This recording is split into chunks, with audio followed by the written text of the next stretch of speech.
Good morning, everybody. Thank you for joining today's webinar on electrifying medium and heavy-duty trucks in New York. This is a full-day event that will consist of 4 different sessions moderated by the New York State Clean Cities Coordinators. My name is Joy Gardner, and I am the Executive Director of Empire Clean Cities, and we are the Clean Cities Coalition for New York City and the Lower Hudson Valley. I will be moderating today's first session on New York State funding opportunities. But quickly, I just want to go over a couple of housekeeping items. This session will be recorded, and we will provide registrants with the recordings following today's event sometime later this week, along with a post-event survey that we kindly ask that you complete.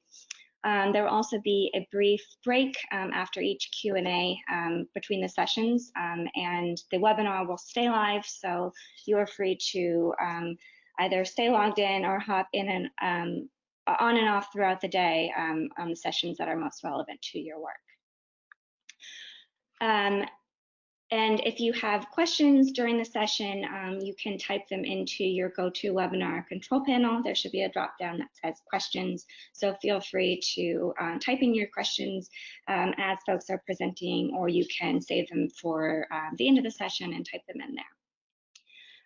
For this first session, we'll be hearing from Ben Mandel. He's the Northeast Regional Director of CalSTART, and he'll be presenting on the New York Truck Voucher Incentive Program, followed by Susan McSherry, the Director of Alternative Fuels at the New York City Department of Transportation, talking about the New York Clean Trucks Program. And finally, Tim Ferguson from the New York EV Program Manager at National Grid to talk about their new Make Ready program. So before we get started with our presenters, I'd like to, sorry about that. And then here's a quick overview of today's agenda with timing for each of the sessions. If you have any questions about this, when the next session starts, at the end of each Q&A, we'll have a reminder on what the next session will be. So before we get started, I just want to talk a little bit about why we're here today. Electrification of the trucking industry is important for a number of reasons, and you'll hear those throughout the day. But here's just a quick summary of why, of what an electric truck can do for the community and for your organization, including improving air quality, particularly for the most vulnerable populations where a lot of trucks are housed and operate. Improved environment and sustainability. When we transition away from diesel vehicles, we can reduce our carbon impact through that. Reduced operating costs, operating and maintenance costs. You'll hear a lot about that throughout the day as well. Grid resiliency, you'll hear hopefully a little bit about that from National Grid and from some of the vehicle to grid opportunities through some of the truck manufacturers, and improve driver experience. And again, you'll hear about that as we dive into the presentations on the actual trucks themselves. But when they're not pumping out emissions, it's a lot healthier for the driver, and also the vehicles themselves are incredibly quiet, which makes for a much more a better experience for the drivers.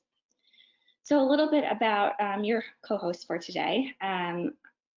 We are the Clean Cities Coalition. It's a national network made up of about 100 coalitions across the country, working in communities to help local decision makers and fleets understand and implement green and cost-saving transportation practices.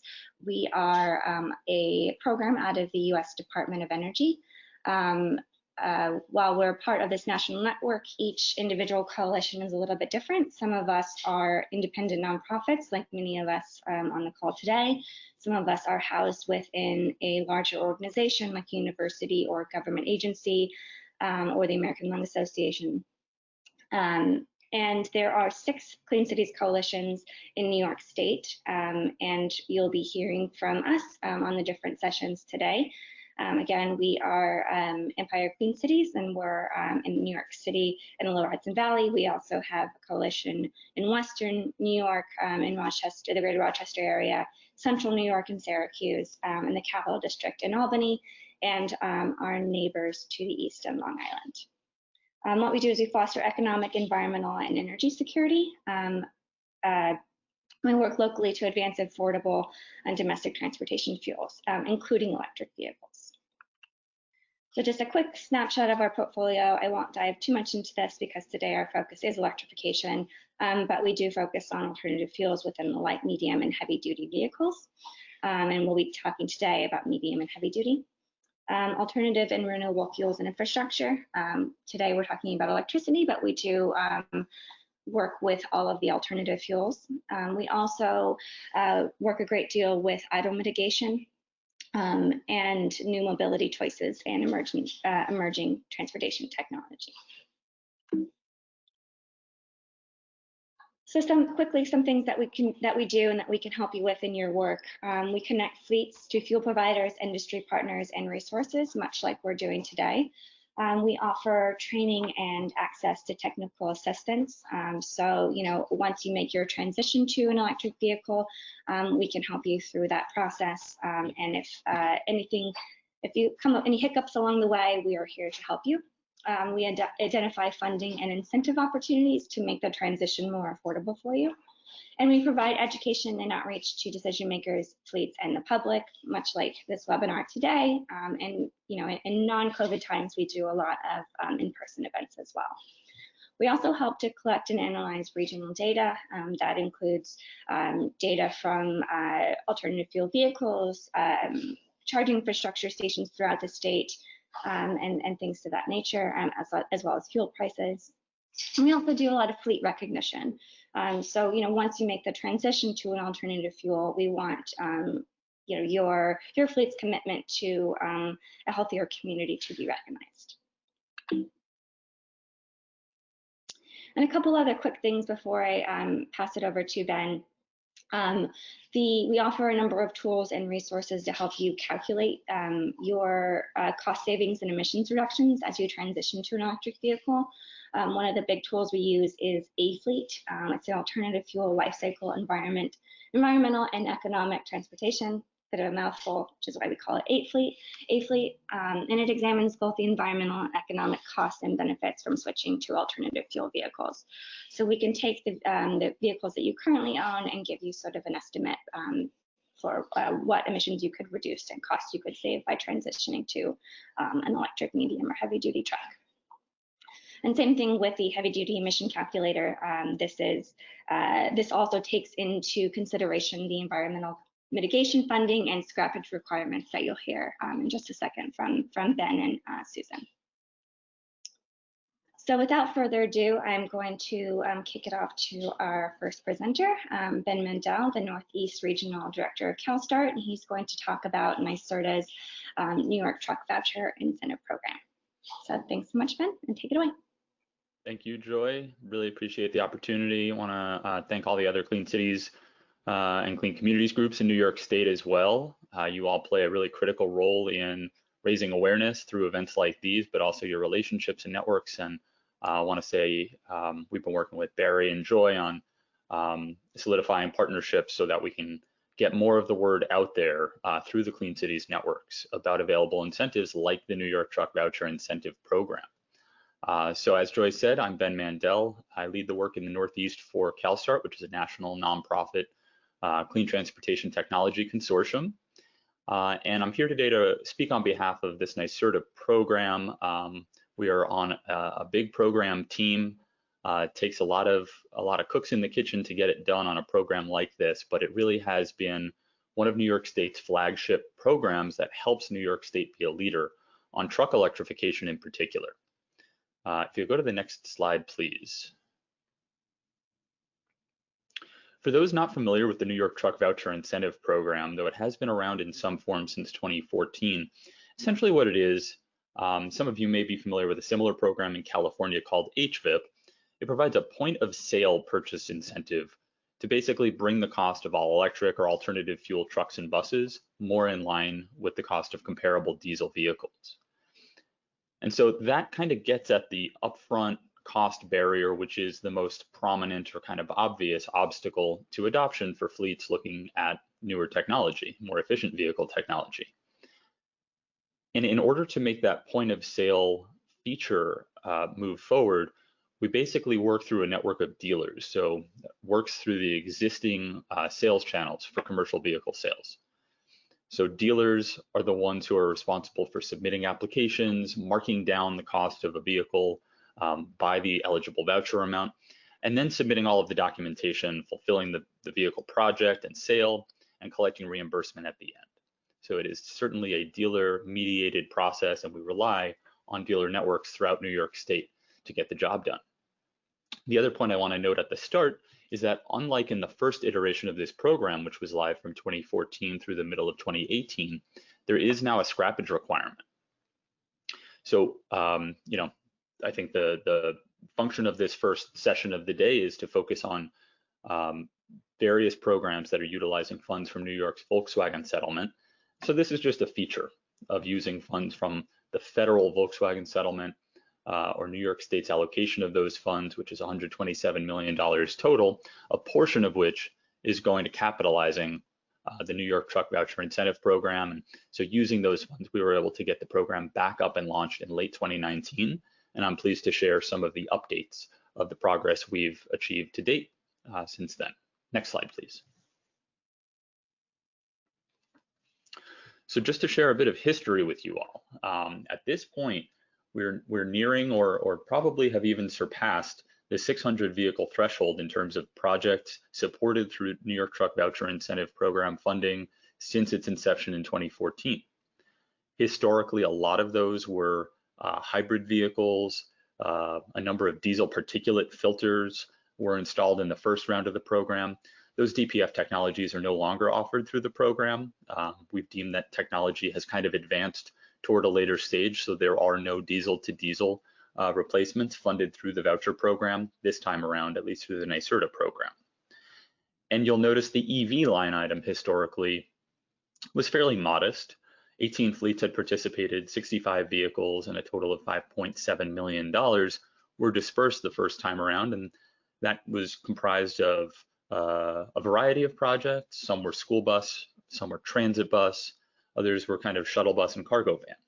So we did see a pretty nice spread, and certainly since we've re-energized the program in late 2019, we've seen definitely more interest accrue toward the zero emission side of things, although there is still funding available for CNG, hybrid, fuel cell, and propane technologies, which I'll discuss more in a moment. Next slide, please.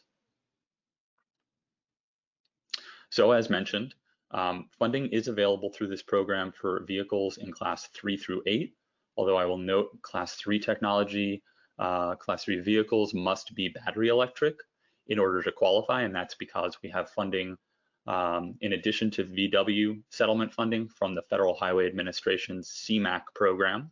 CMAQ stands for Congestion Mitigation and Air Quality Improvement. And we only have funding available for CMAQ for class 3 through 8 battery electric vehicles. Any of the VW funding is for classes 4 through 8 specifically. So for trucks, where we do have funding for some non-zero emission technologies, which I won't dwell on, I will just note that those are required to comply with the 0.02 grams NOx, low NOx standard maintained by CARB. So we require emissions certifications to make sure that those vehicle technologies are compliant. I also want to point out that under our CMAQ funding, we are able to fund vehicle conversions to battery electric technologies or repowers, as long as we are assured and receive a certification from the fleet taking possession of the vehicle that they'll commit to an operational lifespan of at least 10 years. So we just want to be sure that the emissions reductions that accrue to a vehicle being repowered from diesel to battery electric powertrain are going to be durable for a minimum of 10 years. Next slide, please. Just to give you a sense, we've been in an active and ongoing process of qualifying a variety of vehicle manufacturers and models for eligibility to receive incentives. This spans a variety of platform types from school, shuttle, and transit buses, delivery trucks, refuse trucks, tractor trailers, utility trucks, yard tractors, so on and so forth. Basically anything in the on-road truck or bus space, we now have eligible technology approved and ready to be purchased with the facilitation of voucher funds. for a full listing of the specific models, the amount of voucher funding that each model qualifies for, as well as the eligible dealers who can make sales through the program, I will encourage people to view the eligible vehicles list on the program website, which is linked at the end of the presentation. Next slide, please. So just to give you a feel for how the process moves in practice, once we have eligibility established, essentially a fleet can review, as I've just encouraged you all to do, a fleet can review the list of eligible vehicles on the website, figure out what they're interested in, what can best replace a vehicle that qualifies for scrappage, which needs to be a similar vehicle in terms of its usage and vocation, as well as currently in use. So we need to make sure that any of the equipment being retired hasn't been mothballed, right? These are actually demonstrable emissions reductions by retiring in use, inefficient equipment. So a fleet needs to identify both the new vehicle they want to purchase as well as the corresponding vehicle, 2009 or older diesel, that is available to scrap. They will then work with an eligible contractor, which is just what we call dealer. We call the dealer a contractor because they are the one who ultimately receives the payment from NYSERDA. So it's then incumbent upon the contractor or dealer to actually submit the voucher application on behalf of the fleet, which includes a participation agreement, as well as the very important vehicle specifics and the specifics about the vehicle that's designated to be scrapped. NYSERDA and the Voucher Help Center, which is run by our colleagues at the Center for Sustainable Energy, then review the voucher application within a period of about 10 to 14 business days. And assuming everything is in order, if it's not, there's a very simple kind of revision process. There's no penalty for an incomplete or incorrect application. We'll work with you to get it right. And once everything is in order, at that point, we say the voucher application has been approved and funding is reserved. Over the next year or so, the contractor has 1 year to ensure that the vehicle is produced, delivered, the sale is documented with a final invoice, photos are taken, scrappage is conducted, and then that voucher can be redeemed, meaning that the contractor or dealer is reimbursed by NYSERDA. Next slide, please. So there's currently $35 million available in the program from a mix of FHWA and Volkswagen settlement funding, which are overseen by New York State DOT and DEC respectively, working in partnership with NYSERDA. This is a feel for the funding buckets that we have access to currently. There is more funding on the way for school buses and additional funding for transit buses, but you can see there is just more than $8 million available right now for class 4 to 8 trucks total through VW, and some more through CMAQ as well. Next slide. For trucks specifically, funding depends on the incremental cost that's established when a vehicle eligibility application is submitted, as well as the vehicle weight class. But as part of the VW settlement, the funding for an all-electric truck can go up to 95% of that incremental cost difference, up to $185,000 in the case of a Class 8 technology, like an on-road tractor, like some of the technologies that have been demonstrated out west in California, and I'm pleased to say are now being brought to the East Coast, thanks in part to the availability of funds like voucher incentive funds. Next slide, please. And just to fill you in on progress to date, there's already more than $5 million in new voucher funding since the program's relaunch last year that has been paid or reserved across a range of vehicle classes, fuel types, totaling 100 vehicles conveniently on the nose to date. But we're generating more interest every day and working with new contractors and fleets to make sure they're getting in the queue. Next slide.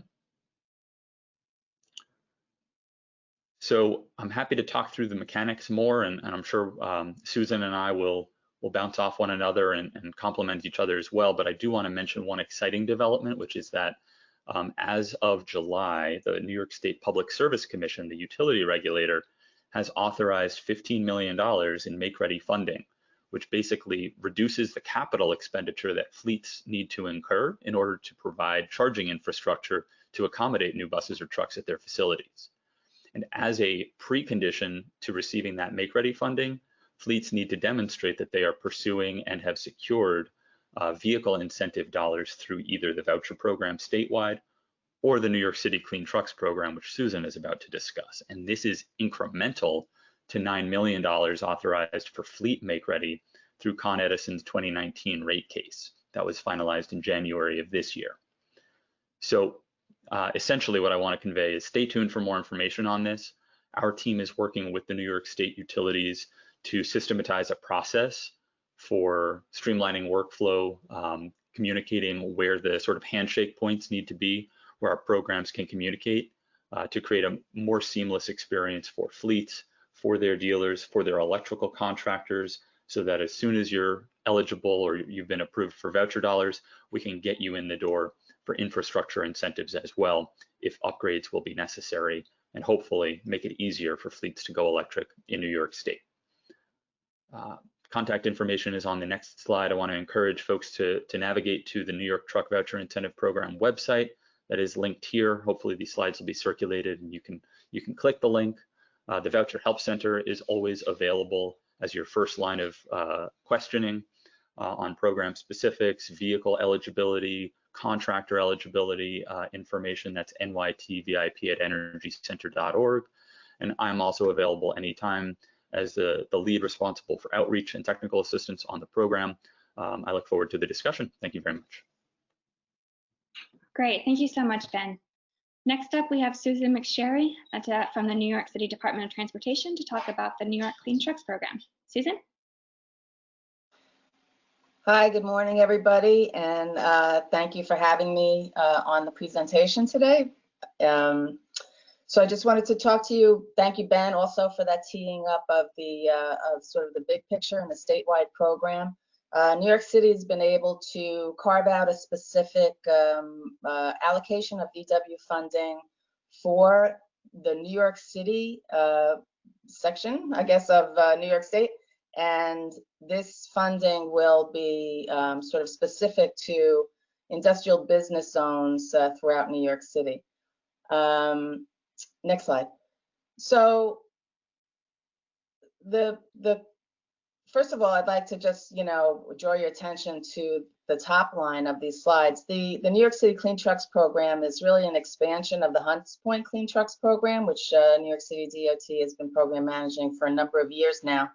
And with the addition of VW money and the availability, we've been able to expand the program throughout the city and basically touch on other industrial business zones and adjacent environmental justice areas as well. And so, we have a mission here with this program, which is to work on the on-road transportation sector to reduce greenhouse gas emissions.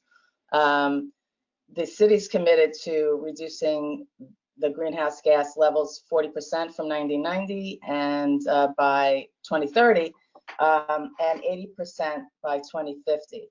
And as we all know, the majority of diesel trucks in New York City, class 4 through class 8, are diesel. They're not running on biodiesel or renewable diesel, and it is a fleet that is transitioning, but still has some older trucks on the road that we would like to get retired and get those guys into some newer, cleaner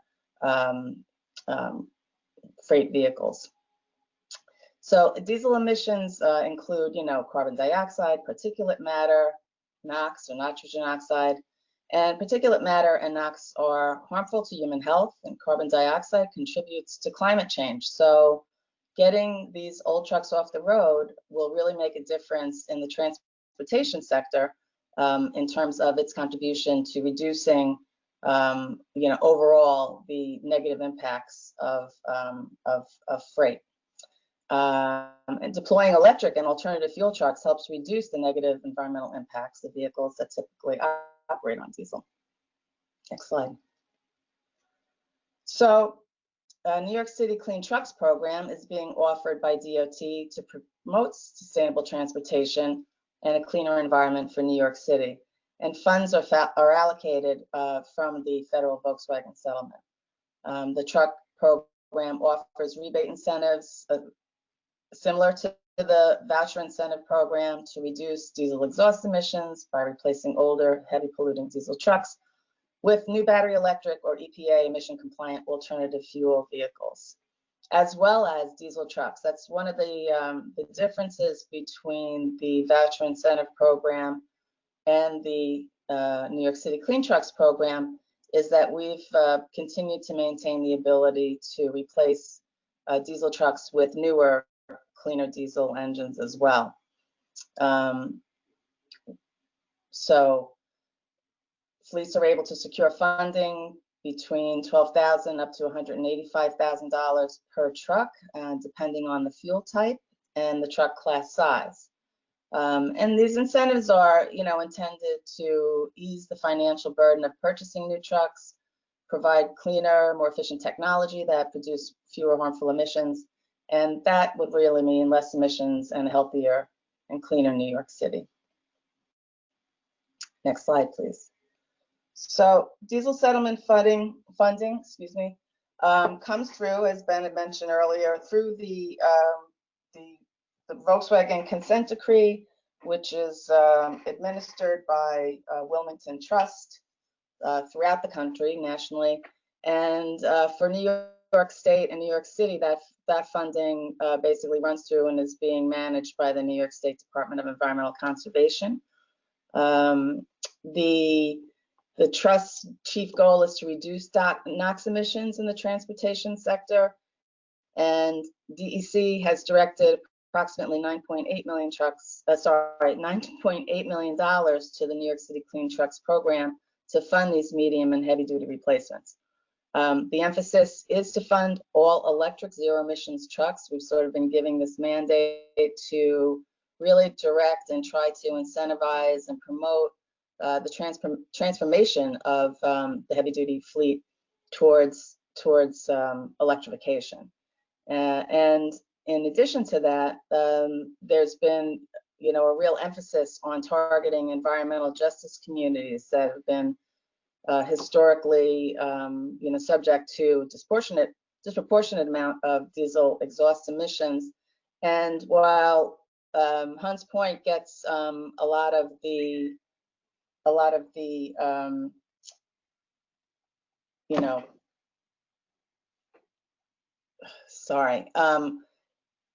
there are other than Hunts Point, there are additional EJ communities throughout the city that suffer from these diesel emissions as well. And so we would like to be able to get out there and help them mitigate that action. So as I said, New York City, the Clean Trucks program evolved from the Hunts Point program. And you can see here on this slide that funding is now available. Oh, I'm sorry, Joy, can you advance the slide? Thanks. So funding is available now for 20 program-approved New York City industrial business zones, and eligible trucks for replacement must be located in or provide service within 0.5 miles of program-approved IBZs for the previous 24 months. Now, this is sort of a continuation of how we operated with the Hunts Point program as well, that we wanted to make sure that the trucks that we were funding were working and operating within the South Bronx and going in and out of the markets at least a minimum of two times a week on average. And so we've included that requirement in this program citywide as well, so that we know that the vehicles are staying local and mostly local, driving regionally, and that the New York City area is really getting the benefit of these truck replacements. Next slide, please. And as Ben mentioned, the funding can go for a variety of vehicles for businesses that move goods and commercial truck owners and fleets that operate in port drayage. beverage distributors, and food, fuel delivery. It basically runs the gamut. We have, the requirement under the VW funding to only be able to use our funding, incentive funding for class 4 up through class 8. So that is also a little bit of a difference with the VIP program, is that they are able to get to those class 3 vehicles, but we are class 4 and up through class 8.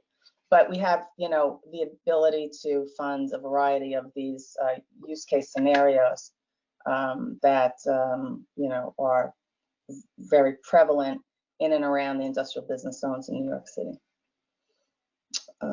Next slide. And so, as I mentioned, there's really an emphasis on the transformation to electrification.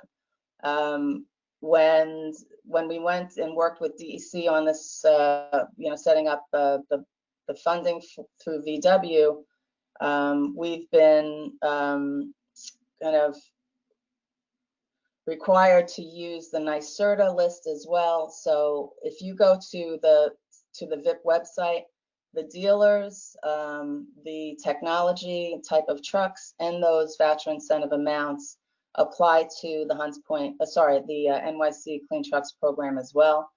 But in particular, what's really great is that when they went back to retool these programs, they increased the incentive funding for battery electric replacement trucks to, up to $185,000, and even $100,000 in class 4, which is really, an attractive incentive. So we are working with, the team is working to reach out to, applicants throughout the city. And if you're interested, definitely please check out our website as well for more information. And in addition to the electrification piece, this would be the matrix of funding incentives by technology and by class for the non-electric replacement trucks. And so as you can see, there are, variety of applications and technologies that also are eligible for incentive funding in all fuel categories. Next slide. And so our trucks in our program, similar to the VIP, must meet the following requirements as listed on the slide. You need to be eligible model year engine between 1992 and 2009. That was what we would call the qualifying truck. The truck must be, class 4 through class 7, local goods movement or commercial diesel fuel truck, or class 8 port drayage or local freight diesel truck. So basically, local last mile and regional delivery and goods movement. Vehicles have had to have operated within New York City for the past 24 months, and we can go into those additional details if you reach out to the program team. We'd be able to walk you through all of that. And of course, the continuation of the scrappage requirement, which we had with the initial program, this basically just ensures that, we're taking the older vehicle off the road, and that vehicle will not be able to emit anywhere else in any other location, and that truck will be, basically zeroed out, and we can definitely verify the emissions benefit reduction of the replacement truck. So for the replacement truck, for the new truck, it must be brand new. We do not do repowers through the Clean Truck program, and it must perform the same function as the diesel power truck that's being replaced. The replacement truck needs to be in the same weight class as the qualifying truck or the older truck.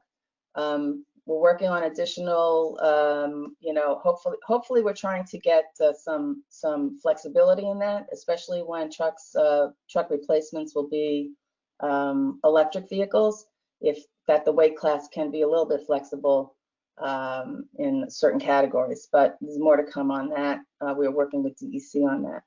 And again, just to verify that the vehicle is being used in New York City in and around those industrial business zones, we require an automatic vehicle locator, and this is our way of, doing some seamless reporting back to DEC to show where the benefits and the use of the truck is occurring.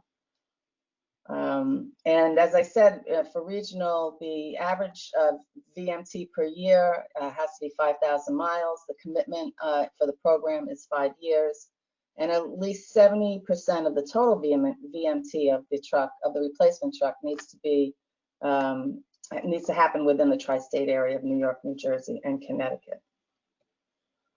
And so in addition to that, we've embraced the Vision Zero safety enhancements of trying to make not only a clean truck, but a safe truck. So when you go through the New York City Clean Trucks program, we also ask and require that the applicants add additional safety enhancements to the vehicles that will include a side guard, a split mirror design so that the blind spot is reduced, crossover mirrors in the front of the vehicle so that the driver can see any pedestrians, especially on trucks that have that long nose, and also passenger down door mirror views on the right side so that that blind spot is also reduced and the driver can see, pedestrians or cyclists, etc. Try to reduce fatalities on our streets. The last and final slide is our program overview, a team overview. DOT's been working with Tetra Tech, Gladstein Leandros and Associates, and ISR to help do application intake and inspections of the vehicles, etc. And so please feel free to reach out to the team either on the website or on the phone number below. And my final slide is the contact information for the program. So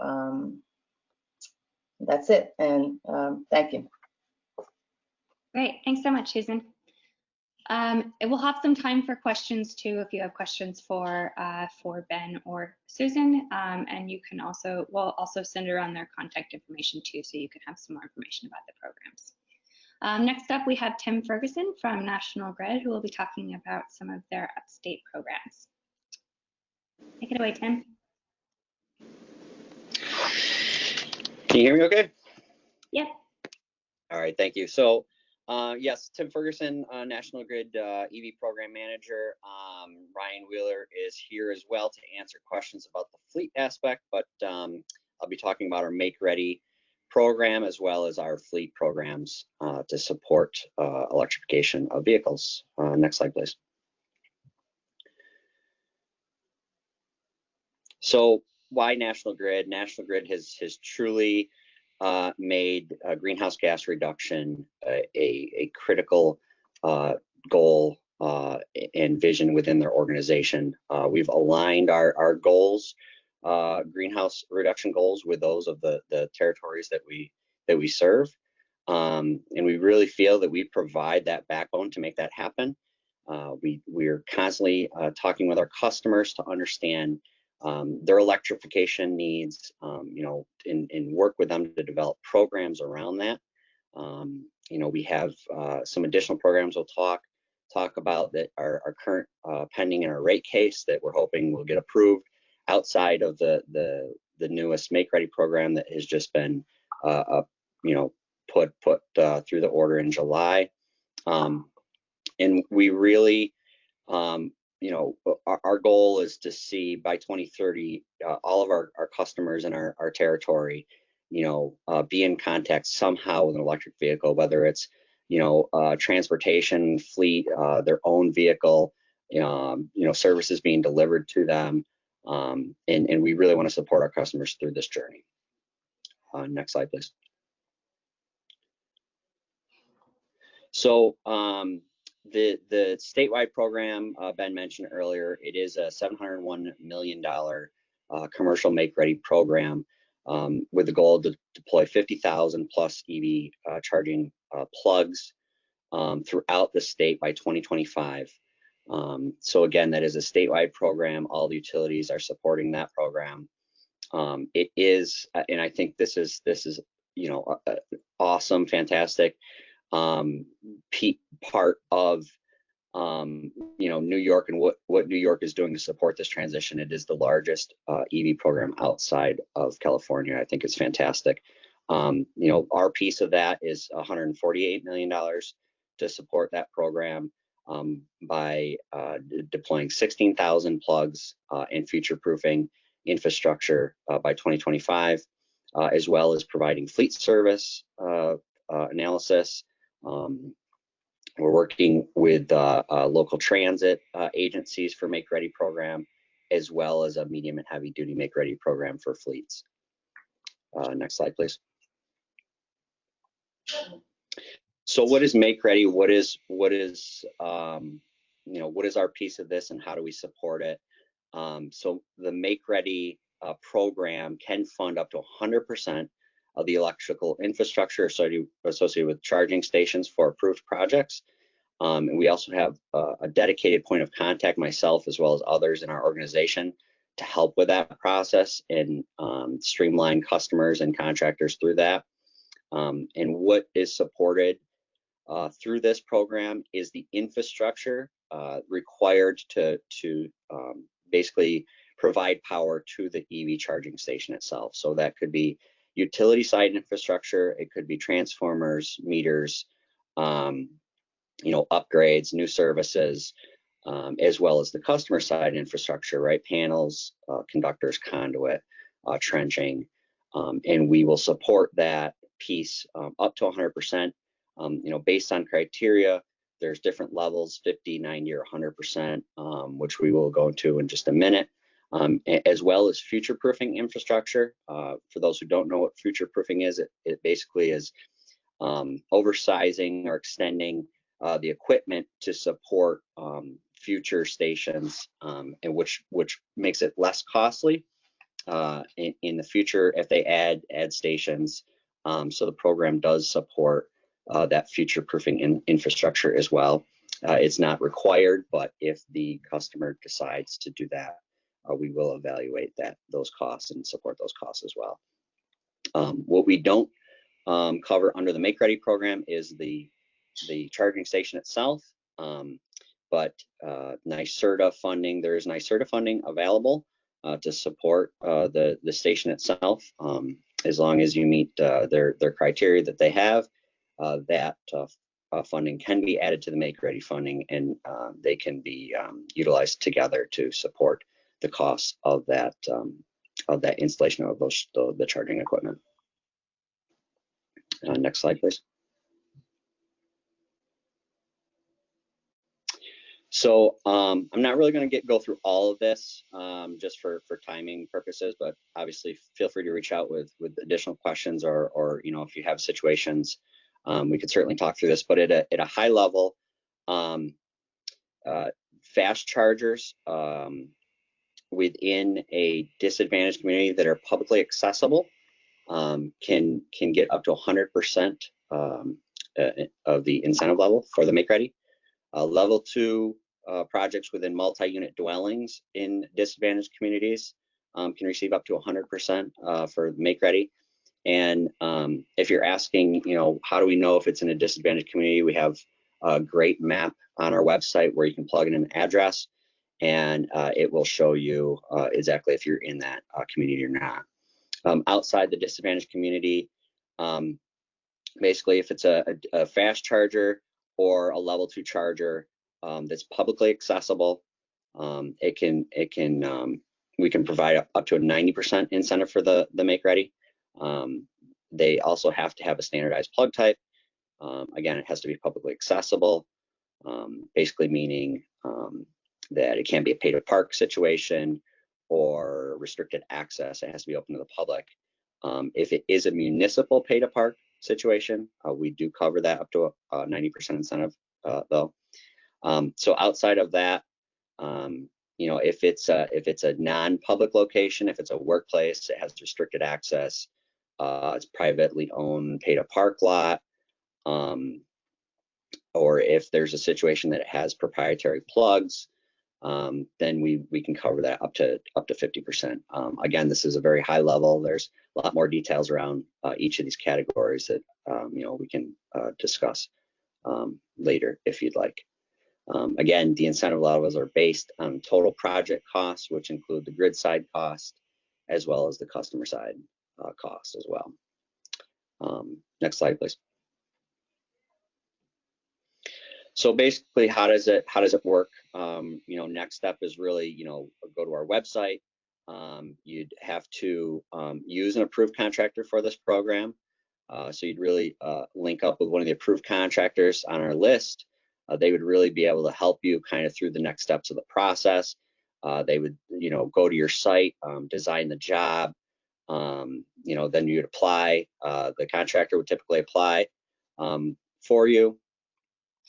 We would review the application, feasibility, costs, and we could, if you meet all the criteria and the costs, feasibility, then we would go through approval process.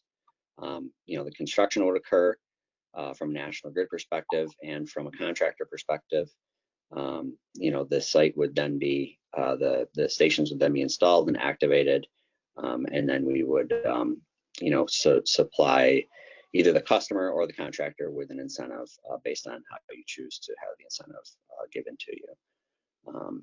Next slide, please.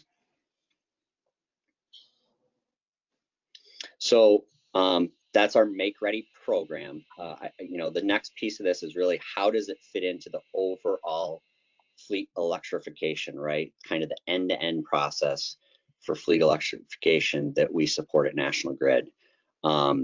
As you can see here, there's really multiple components to that, from a fleet assessment service, providing you with a single point of contact, navigating through bill impact, site analysis, all the way through to the Make Ready portion of it, to kind of guide you through the Make Ready piece, selecting hardware, vehicle costs. So this kind of just breaks down where that Make Ready piece fits into the overall. And on the next slide, I want to touch on the fleet specific aspects of this. Next slide, please. So again, from a fleet assessment perspective, we do provide a free fleet assessment service. It is a site feasibility analysis, right, to determine your power needs, your demand, potential cost savings. We do a rate analysis to see what different rate options are available. And we're looking at providing an extended fleet assessment service as well, but it's not approved at this point yet. We also have, as part of that fleet assessment service, we have a medium and heavy duty Make Ready pilot program.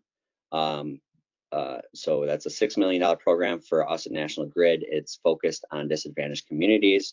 Participants must participate in the New York TVIP program, which was discussed earlier, and it can cover up to 90% of the utility side Make Ready costs. Next slide, please.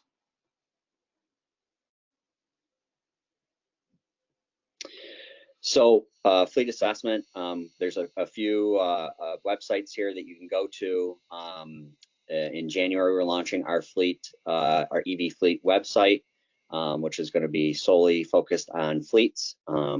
You can actually go now to the joint utility site to fill out a fleet assessment application. It's free. It will go to our program managers to review, and we'll be in contact with you and kind of walk you through the next steps of that fleet assessment process. Next slide, please. That's really it. Next steps is, reach out to our team here, visit our website for more details, check the approved contractor list for contractors in your area.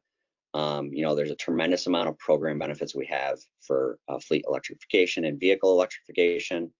And again, look out for that fleet website in early 2021.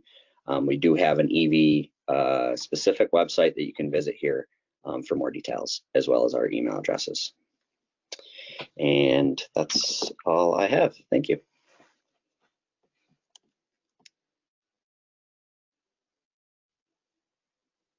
Great. Thanks so much, Tim. Now we Thanks. are going to open it up to some Q&A for our panelists. So I'm going to ask my colleague Lydia Henderson to lead this discussion. If you have questions, please type them into the question section on your GoToWebinar control panel. If we aren't able to get to your question during this segment, we will follow up with an answer following the webinar. Lydia? Thanks, Jay. And thank you to our panelists. That was all super valuable information. I just want to address a logistical question that came in. We will be sending a recording of the presentations to all our attendees, so no worries on missing any slides. And we'll also be sending some additional resources like the NYSERDA truck eligibility list. And we do have a lot of great questions. We'll see how many we can fit in right now. The first one, Ben, I'll direct to you. The question is, how long do you expect New York's share of VW settlement funding for medium and heavy duty trucks to last, and what funding sources are on the horizon to kick in when the settlement funding runs out? Great, thank you for the question. So, I think New York is taking a pretty different approach when it comes to the VW funding disbursement as compared to a lot of other states, where they're sort of programming it over piecemeal in various portions of buckets, say for transit and school buses as distinct items, portions of the truck funding, kind of in discrete chunks of funding through time. So in that sense, I think we'll be able to stretch out the funding to last a few years through 2021 and probably into 2022, if I were to guess on how long we'll have available funding in the New York Truck Voucher Incentive Program for. And we anticipate funding probably between 250 and maybe 350 vehicles total, with 100 already completed or in process. So we're a good chunk of the way in, but still have a long way to go, which is, I think, a good thing to be able to report. Once the funding is exhausted, and I will point out that there's also $10 million from CMAQ, I think at that point we'll have to wait and see what happens. New York State is still considering additional mechanisms that could generate additional revenues that could hopefully recapitalize something like the voucher program, including the Transportation and Climate Initiative. There is a bill in process for a low carbon fuel standard in New York State. Those have a long way to go, certainly, but could be looked at as future revenues potentially. And the other thing is we need to assess the need for ongoing incentives through time. These programs are not intended to be indefinite in nature, and they're intended to really just bring vehicles down the technology cost curve. So hopefully as volumes increase and these technologies expand more, the price disparities will also decline and the need for incentives will be reduced as well. So if there is a persistent cost gap, hopefully New York State is able to identify other revenue sources to make up that shortfall. Great, thanks, Ben.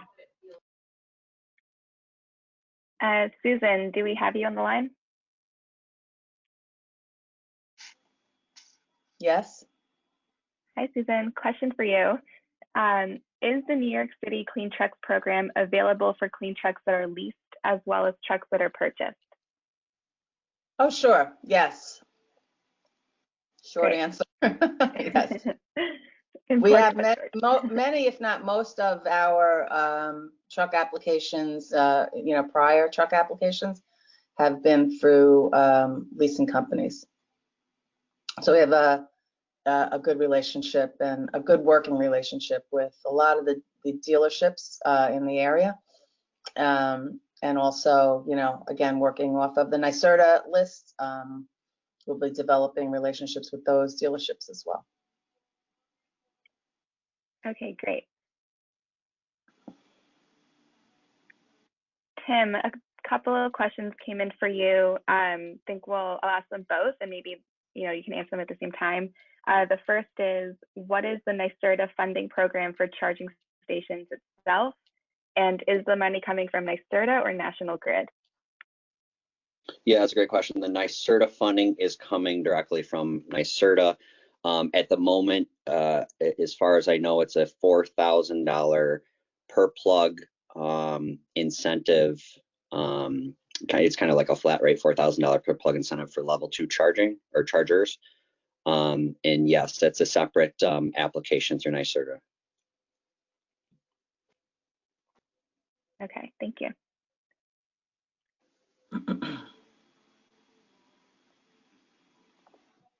And Tim, one more question. Someone asked, please tell us more about the pilot program for the Make Ready medium and heavy duties to benefit disadvantaged communities.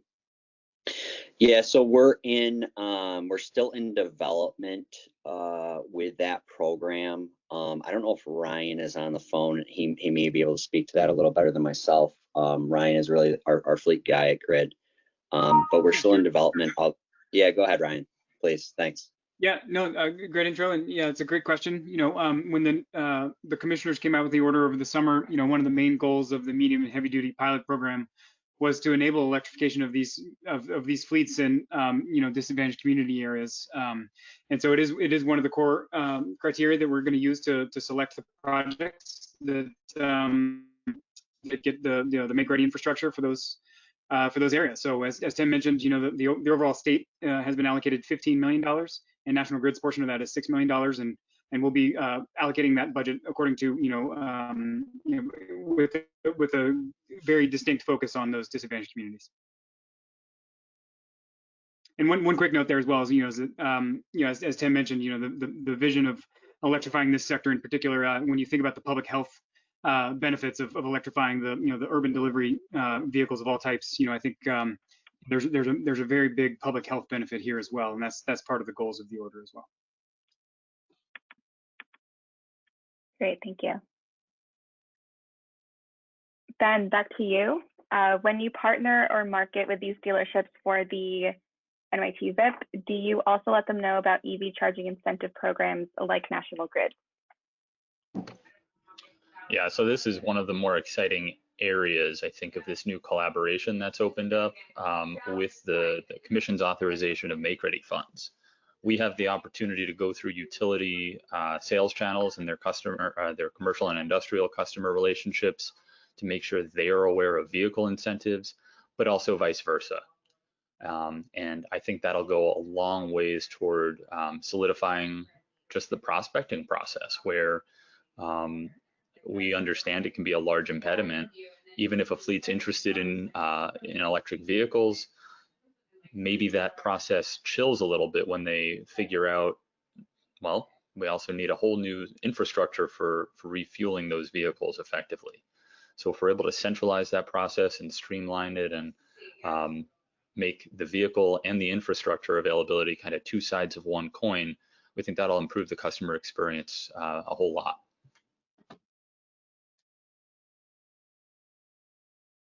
Thank you. Looking at the time, I just want to be cognizant to finish up soon and give you guys some time to get to our next panel. But I'll address the last question to you, Susan, about the New York City Clean Trucks program. Do you offer incentives for non-road vehicles like terminal tractors through the program? So no, no. I know that some of the terminal tractors are considered on-road vehicles, but unless they, really go on the road, unless they drive 5,000 miles minimum a year, they would not necessarily be eligible because they wouldn't meet the program requirements, even though they are defined as an on-road vehicle. If they did do a lot of mileage, that might be something we could consider. I should just note, this is a good point, Susan. So there are a few categories of vehicles that don't quite fit into the terms of the New York City program funding, where if they're deployed in New York City, they may actually be eligible for funding through the state program. So terminal or yard tractors are one such category, in addition to any type of bus. right? So the New York City program doesn't touch anything that moves people. New York Correct. State program does. So if you have a bus fleet that's located in one of the New York City IBZs, they could be eligible for funding through the NYSERDA program. And likewise, yard tractors have been funded through our CMAQ pot. In fact, one of our first vouchers funded this round was an all-electric yard tractor upstate. And we've qualified a number of eligible models that are yard tractors that, as Susan points out, are going to have a hard time meeting the same mileage requirements as a normal on-road vehicle, but because they can be registered, kind of fit into an interesting middle ground, but can be eligible under the statewide program. So if you have questions about that kind of, more or less off-road equipment, particularly yard tractors, I'm happy to direct those appropriately. Perfect, Ben. Thank you. Yeah, thank you, Ben. Thanks, Susan. And thank you, Tim, as well. And to all of our, everyone who's tuned in this morning. We do have some questions about specific use cases for the funding. And just a reminder, we'll be sharing our contact information and contact information for our panelists as well, so you can follow up on those. And Joy, I'll kick it back to you. Great, thanks, Lydia. And thank you so much to Ben, Susan, and Tim for your presentations today. That concludes session 1. Up next at 11:10, we'll be going over available commercial electric, medium, and heavy-duty vehicles with presentations from Motiv, Lightning eMotors, Orange EV, and BYD. So again, this will be on the same link as we are currently on, so you don't need to close anything, but we will be starting in 5 minutes. So thank you again to our panelists, and we hope you can stick around for the rest of the day. Thank you.